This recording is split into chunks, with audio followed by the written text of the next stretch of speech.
Hey MGTOWs, this is Vention. I'm just hanging out enjoying my Saturday.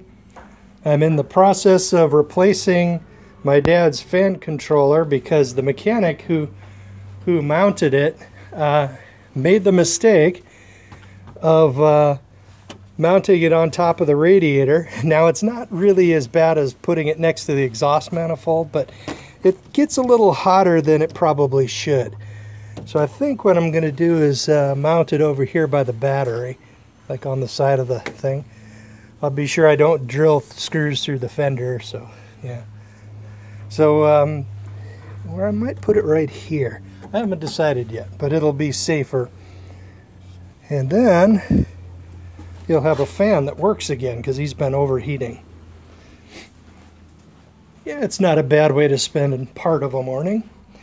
The main reason I'm making this video is because of we were at breakfast earlier today watching this, looking at this socialist rag, the Seattle Times, and I happened to notice the India's High Court strikes down instant divorce. Right now, in some well, you know, you can see why in a lot of Muslim societies their population rate is above replacement. It's like it's actually increasing, whereas here in the West, where men have had completely lost their authority and completely lost any sovereignty over their own financial life, and the fact that they're so vulnerable to being just kicked out of their family and harvested for assets and income, that it's caused a real serious chilling effect on the in wedlock marriage rate and reproduction rate. You know, now the population in the U.S. is stable, but it is switching from what was normally a sort of like a nuclear family thing with a actual functioning mother and father and kids who actually weren't absolutely batshit insane, right? And now it's changed to brand new immigrants struggling over the border and then dropping their baby on the U.S. side, anchor babies, and it's changed to like welfare mothers and that sort of thing. So, but the in-wedlock birth rate is imploded, and nobody really ever wants to mention that in the corporate media. So anyway, this looks like just a continuing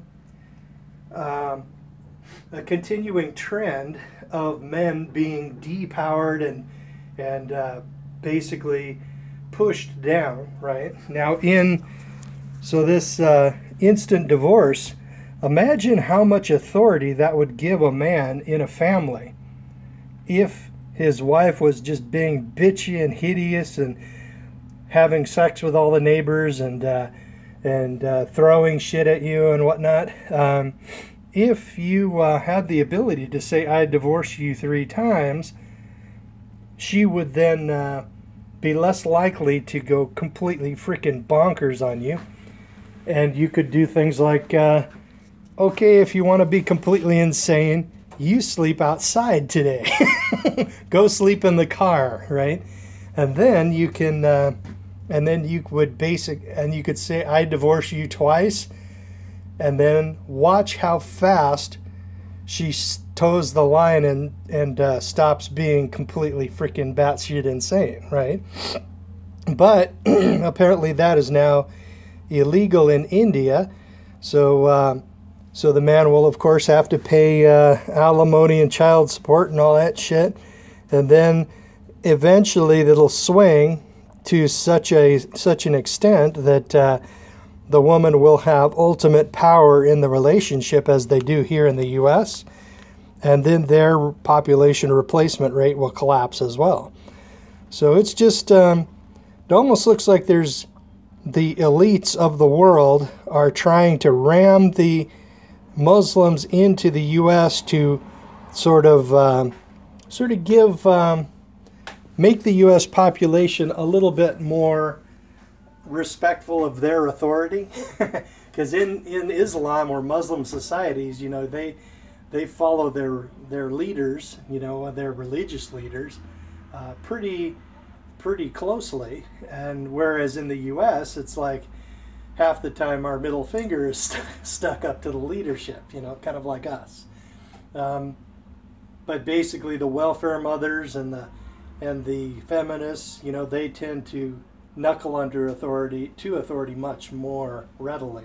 And of course, Muslims are just like that, or much like that. So maybe they are more allied than we think, you know. And that's one of the reasons why the elites are using their feminism, which is pretty much just a government-funded program, and they are trying to ram it down feminism's throat, which is crazy with the burqa, and they're buying it. And that shows you how much non-thinking and how completely knuckling under to authority and like feminist leadership that feminists are, because the vast majority of women should just be up in arms about the burqa and the female genital mutilation and all that shit, but they're not, because the authorities of feminism just tell them what to think, and then they just follow it completely. And women are the perfect subjects for authoritarian, totalitarian tyrannies. I mean, they're just perfectly suited to be the low-level automaton servants of these totalitarian societies. It's like they're just made for that shit. But guys, we fight that shit. And the result is they want to depower men everywhere and put women in charge, and then they can, of course, have complete domination over the society. And the men who then have nothing to fight for, they just say, screw it, and then just go on with their life, because they have nothing to defend, because they have been completely depowered in the society. So that's the situation, I think. So men, MGTOW, we're a lot different. We have a tendency, instead of trying to make giant changes in society, what we do is we change ourselves, kind of like Neo in the Matrix. There is no spoon. It's not you. It's not the spoon that bends. It's you. And you bend, and that change, it's like a frequency on the radio. You know, you can change the frequency of the radio to sort of be in rapport with certain stations, and you don't even hear the others, right? We create freedom and prosperity in our own lives, and that is pretty darn close to being as good as living in an actual free society. Okay, guys, I'm going to get onto this temperature controller, and I'm going to mount it in a more temperature controlled area, a nice cooler area. And oh, and I almost forgot, don't get married.